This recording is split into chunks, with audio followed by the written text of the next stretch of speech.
Hello friends, आपका स्वागत है हमारे चैनल पर। मेरा नाम है ध्रुव और आप देख रहे हैं द लर्नर्स कम्युनिटी। आज की वीडियो में हम बात करेंगे बीए प्रोग्राम 5th सेमेस्टर के हिंदी सब्जेक्ट के बारे में, जिसका नाम है अनुवाद, व्यवहार और सिद्धांत, जो कि आता है आपका जेनरिक इलेक्टिव कोर्स के अंतर्गत। मतलब जो लैंग्वेज कोर्स है उसके अंतर्गत ये आपका पेपर आता है। तो आज की वीडियो में हम इसके बारे में बात करेंगे और इसके जो क्वेश्चन पेपर है उसको देखेंगे और देखेंगे किस प्रकार के क्वेश्चन आपसे पूछे जा सकते हैं आपके एग्जाम में और कितने चांसेस हैं उनके आने के। ये आपका पेपर कोड है, आप चेकआउट कर सकते हैं। चलिए वीडियो को शुरू करते हैं। और अगर अभी तक आपने हमारा चैनल सब्सक्राइब नहीं किया तो प्लीज़ चैनल को सब्सक्राइब करें और वीडियो पूरा देखें। काफ़ी ज़्यादा इंपॉर्टेंट वीडियो है आपके लिए। 75 नंबर का आपको क्वेश्चन पेपर आएगा। बात करें क्वेश्चंस की, तो इस क्वेश्चन पेपर के अकॉर्डिंग, जो कि आप कह सकते हैं 21-22 का है, ठीक है, तो इस क्वेश्चन पेपर के अकॉर्डिंग आपको 6 प्रश्न करने हैं। मतलब किन्हीं 6 में से 4 प्रश्न को उत्तर देने हैं। आपके 6 प्रश्न दिए गए हैं जिनमें से आपको 4 प्रश्न करने हैं और प्रत्येक प्रश्न के नंबर है 18.75 आपको प्रत्येक प्रश्न के मिलेंगे। तो चलिए क्वेश्चंस को देखते हैं किस प्रकार के क्वेश्चन आपसे पूछे गए हैं। सबसे पहले आता है, भारत में बहुभाषाई परिदृश्य के स्वरूप को स्पष्ट कीजिए। मतलब भारत में बहुभाषाई परिदृश्य है, मतलब भारत में कोई एक भाषा नहीं है, बहुत सारी भाषाएं हैं, छोटी बोलियां हैं, ठीक है। छोटे छोटे क्षेत्रों में अलग अलग प्रकार की बोलियां हैं और बड़े स्तर पर देखें तो भारत में बहुत सारी भाषाएं बोली जाती हैं। तो ये जो परिदृश्य है या फिर ये जो स्थिति है, इसके स्वरूप को आपको यहाँ पे स्पष्ट करना है। कंप्लीटली आपको बताना है कि भाई भारत में जो बहुभाषाएं किस प्रकार से हैं, ठीक है।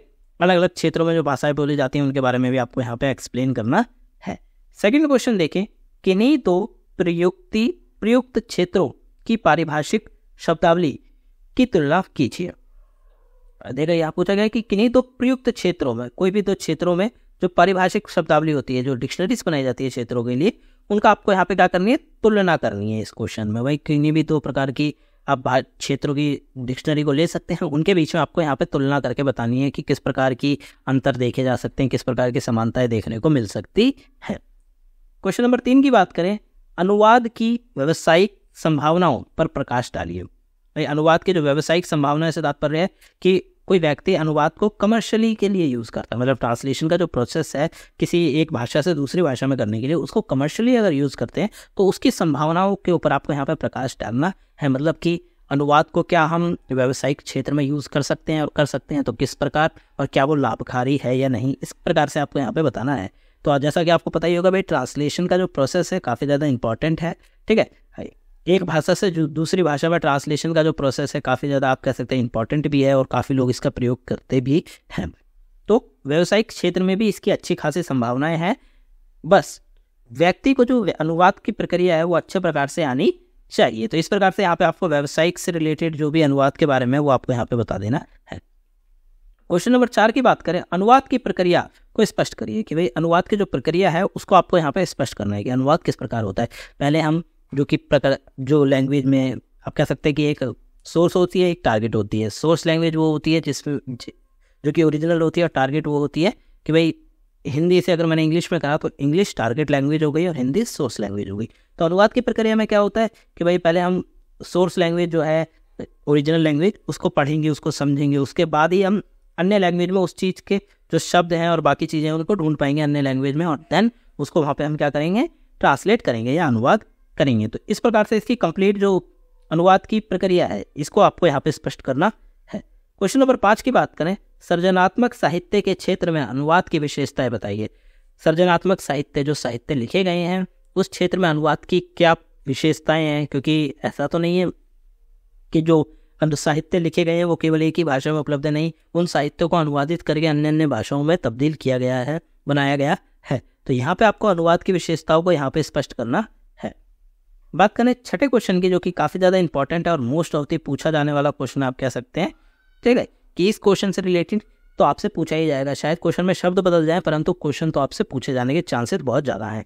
नीचे दिए गए शब्दों में से किन्हीं 19 शब्दों का हिंदी प्रतिरूप लिखिए। कि ये जो नीचे शब्द दिए गए हैं इनमें से आपको किन्हीं भी 19 शब्दों का हिंदी प्रतिरूप लिखना है, ठीक है। मतलब उनको हिंदी में सटीक वर्ड क्या है उसको आपको यहाँ पे लिखना है। जैसे recovery, formal, press notice, proof reader, radio feature, ठीक है, पॉलिसी, अकाउंट, रिन्यूअल, डिपोस्टर, ये जो शब्द हैं इनका आपको हिंदी मीनिंग लिखना है।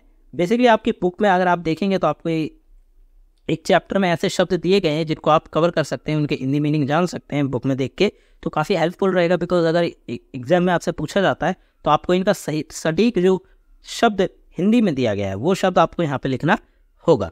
तो आप क्या कर सकते हैं, बुक में जाके उन शब्दों को चेकआउट कर सकते हैं। एक बार अपने जो सोल की PDF है या जो अगर आपके पास बुक है तो आप उस बुक में ज़रूर जाके एक बार चेक करिए, ठीक है। ऐसे प्रकार के शब्द आपको वहाँ देखने को मिल जाएंगे जिन शब्द का काफ़ी ज़्यादा इंपॉर्टेंस है आपके एग्जाम में। तो इन शब्द को क्या करना है, आपको हिंदी में इंग्लिश में दिए गए, आपको डायरेक्टली इन्हें हिंदी में क्या करना है, कन्वर्ट करना है। तो ये था आपका क्वेश्चन पेपर, अनुवाद व्यवहार और सिद्धांत सब्जेक्ट का काफ़ी ज़्यादा इंपॉर्टेंट क्वेश्चन पेपर है। इसका एग्जाम आपका जल्दी होने वाला है, तो आप इसके अकॉर्डिंग अपनी प्रिपरेशन कर सकते हैं। जल्द ही इस वीडियो के लिए जो इंपॉर्टेंट है वो भी आएगा, इस सब्जेक्ट के लिए जो इंपॉर्टेंट वीडियो है जिसमें हम पूरी बुक को कवर करेंगे वो जल्दी हमारे चैनल पर देखने को मिलेगा। तो आप इसके लिए हमारे चैनल से जुड़े रहिए, हमारे चैनल को सब्सक्राइब करिए। वीडियो कैसी लगी कमेंट बॉक्स में जरूर बताएं। वीडियो अच्छी लगी तो प्लीज़ वीडियो को लाइक करें, चैनल को सब्सक्राइब करें, और तो और साथ में हमारे ऐप का लिंक डिस्क्रिप्शन बॉक्स में आपको मिल जाएगा। आप चाहिए हमारे ऐप को डाउनलोड करिए, वहाँ पर आपको स्टडी नोट्स, कॉलेज के updates, date sheet, admit card, सारी चीज़ें आपको वहाँ देखने को मिल जाएगी, जो कि आपकी काफ़ी हेल्प करेगा आपकी एजुकेशन के सेक्टर में। और साथ के साथ टेलीग्राम और इंस्टाग्राम से जुड़ना ना भूलिए, लिंक आपको डिस्क्रिप्शन बॉक्स में मिल जाएगी। और मिलते हैं अगली वीडियो में। Thanks for visiting on my channel guys.